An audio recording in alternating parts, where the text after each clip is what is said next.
Kurt Vonnegut is the author of Cat's Cradle. He was born on November 11th, 1922 in Indianapolis, Indiana. His childhood saw a lot of tragedy. His family lost a lot of money during the Great Depression, and because of it, his father ended up totally giving up on life, and his mother was addicted to drugs and alcohol through most of his childhood. He started having an interest in journalism and writing in high school, and after he graduated, he went to Cornell University and studied chemistry for 3 years, but he said he was never really into it that much and never a good student. World War II began actually when Kurt was in high school, and he dropped out of college when he was 20. He wanted to go fight as part of that war. Almost immediately, he was captured by German soldiers in the Battle of the Bulge, and he was held captive at Dresden. There was a major firebombing in Dresden in 1945. He would have been killed if it were not for the fact that where he and the other prisoners were being held was in a meat locker underground. And so after this firebombing, he was brought out of that meat locker and forced to help clean up German bodies and prepare them for mass burnings. After he came back from war, he married a girl named Jane Cox, and he had actually met her back when the two were in kindergarten together and had known each other that long. He wrote and published his stories, obviously, but he also worked in advertising because he and his wife had 3 children of their own, and they also took in 3 of his sister's children after his sister and her husband died. And so he had to work that second job in advertising just to help support the big family. And he published a total of 14 books in his lifelong career. He and Jane Cox were divorced in the 1970s, the early 1970s, when all of the kids left home. And after that divorce, he went through a lot of depression, and he actually quit writing for a while because he was unable to get the ideas like he was when they were married. But then in 1979, he married a photographer named Jill Kremetz, and that was the end of his writer's block. He was able to write again. Kurt Vonnegut left behind quite a legacy when he died. He died on April 11th, 2007 from injuries that he had when he fell down the steps in his home. One of the ways that his legacy was kept alive is that there was an asteroid named after him. Another big way that his memory is kept alive is through the Kurt Vonnegut Memorial Library. This library upkeeps a website dedicated to his work and his life. They also, one big thing that they do is that they offer right there on their website that Kurt's book Slaughterhouse-Five, which is considered a very controversial book and widely banned, any student whose school library has banned that book, they will give a free copy of the book to them so that they still have access to it and are able to read it and to see Kurt's ideas there. And the website also lists that Kurt has been remembered by many as one of the greatest American writers of the second half of the 20th century. His books are still very widespread. A lot of his ideas are still talked about, and he's still somebody that a lot of people remember today.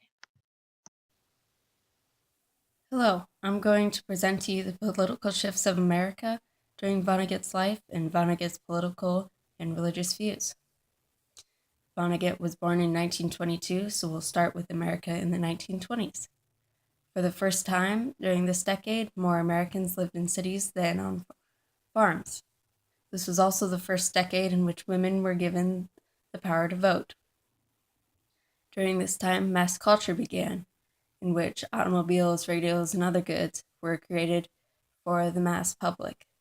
And many goods that would have been made by the general public for their own use previous to this were suddenly made by the industry. Also during this time, prohibition began, and this was an attempt of the middle class to assert some control over the unruly unruly immigrant masses who crowded the nation's cities. Next, we have the 1930s. During this time, we had the Great Depression, and there was much disagreement on how to resolve this. In the end, it was Roosevelt's New Deal that did the trick, but this majorly expanded the government. And even through all this, America still remained one of the richest nations in the world. World War II began on September 1st, 1939, but America didn't join that year. 1940s. America joins World War II after the Japanese attacked Pearl Harbor on December 7th, 1941. In an agreement between America and Great Britain, the U.S. develops the first atomic bomb in 1942. These atomic bombs were crucial in leading to the surrender of the Japanese and finally ending World War II. Vonnegut's experience as a prisoner of war in Dresden occurs in February of 1945. The peak of America's military and economic power that we think of characterizing the 1950s begins in the last half of this decade. The 1950s. Although there was unprecedented military and economic stability in this decade, there was plenty of conflict in the 50s. The Civil Rights Movement, for example, and specifically in this decade, the Brown versus Board of Education case. This was the first time that the Supreme Court ruled that separate is not equal, and this was the first proverbial nail in the coffin for Jim Crow laws. During this time, the Cold War began, and the Red Scare happened in Hollywood and in other places where people were accused of being communist and were scared of being accused of being communist. The Vietnam War begins in 1954 as well, and it only became more and more unpopular with Americans the longer it went on. Vonnegut publishes Cat's Cradle in 1963. During this time, the Vietnam War is in full swing, and people are so against the Vietnam War that Nixon wins presidency on a platform that says he has secret plans to end the war. Vonnegut's political views. Vonnegut became a pacifist after World War II. The bombings that I previously mentioned that took place in Dresden while Vonnegut was there as a prisoner of war caused more casualties overall than it was originally thought the atomic bombs did when they were dropped in Japan. In an interview in 1948, Vonnegut said, "My own feeling is that civilization ended in World War I, and we're still trying to recover from that." His religious views. Vonnegut grew up in a family that he said had been skeptical of organized religion for 4 generations. He characterized himself, though, as a Christ-worshipping agnostic, but he devoted himself really to the ideals of humanism. Thank you. Hey all, I just want to thank Professor Ferris for letting us do these video submissions. I'm excited to go to the girls' soccer game today. My voice is still scratchy from the last one, but super excited to be there. Anyways, diving into the book here, the purpose for Cat's Cradle. Kurt Vonnegut, we talked about before, very brutal life, prisoner of war, gets shoved in a meat locker underground, and the city of Dresden gets leveled, completely destroyed. And when he comes out, he sees this. And I specifically want to talk about this because Vonnegut's view of culture, of the world, of government, of war particularly, this moment shapes his thought process. It does. And so that kind of hits us into, drives us into the purpose here. The book was published in 1963. He got out of war in 1944. But leading up to the book, his career really wasn't going anywhere.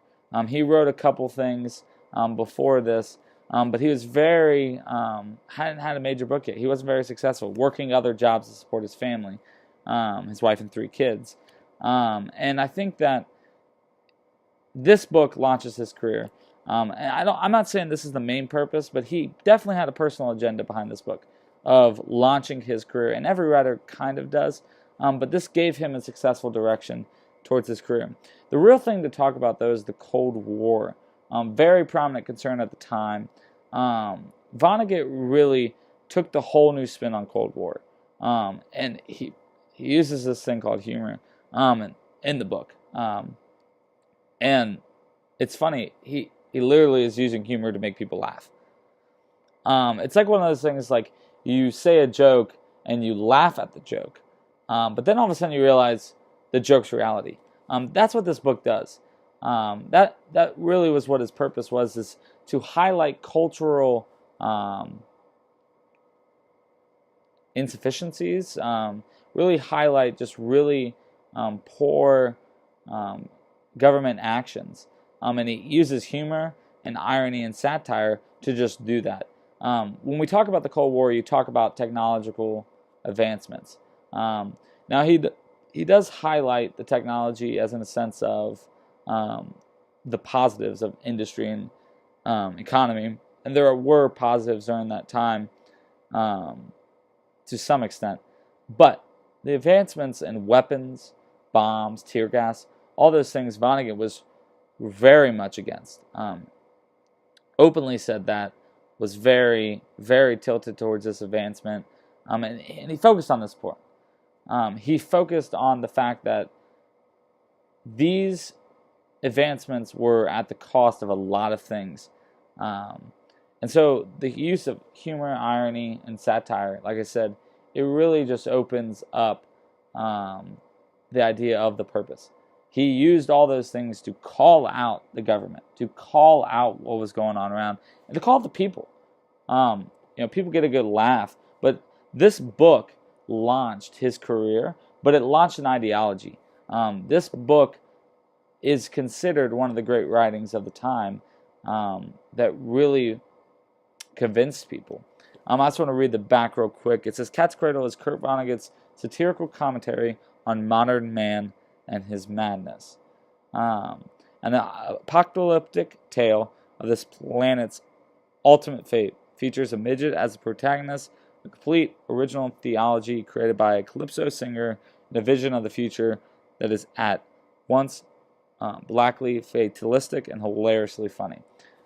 That's really just to give you an idea of why he wrote this. One thing I want to highlight that I think was interesting is the beginning of the book. It starts out with this, before the chapters even go in.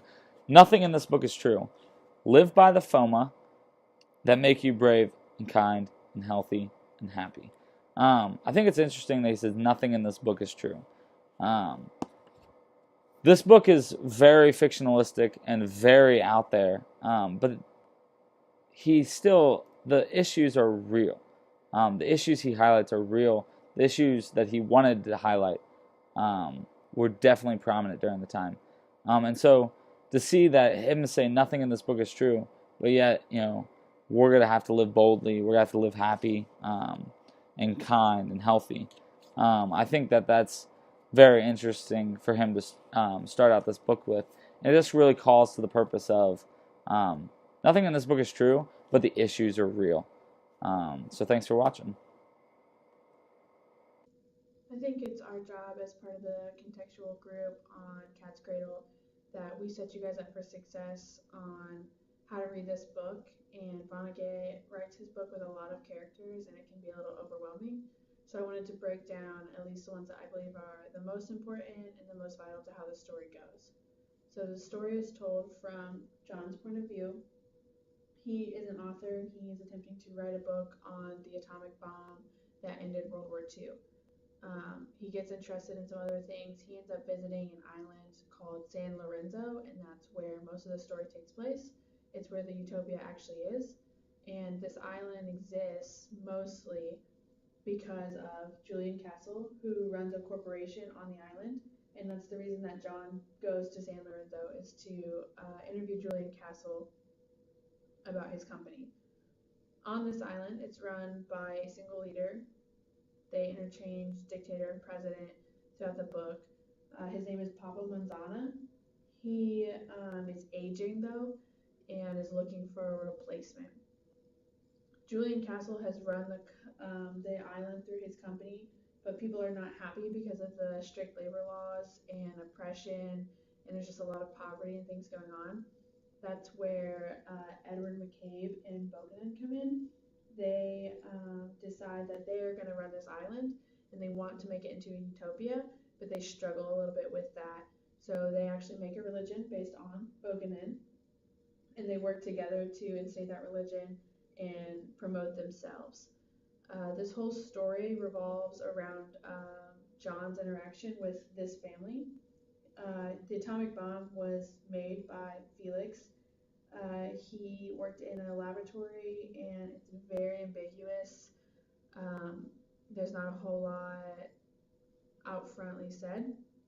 He may or may not have made a weapon of sorts called Ice 9, and he doesn't write it down, but his children each get a portion of it and use it for their own benefit.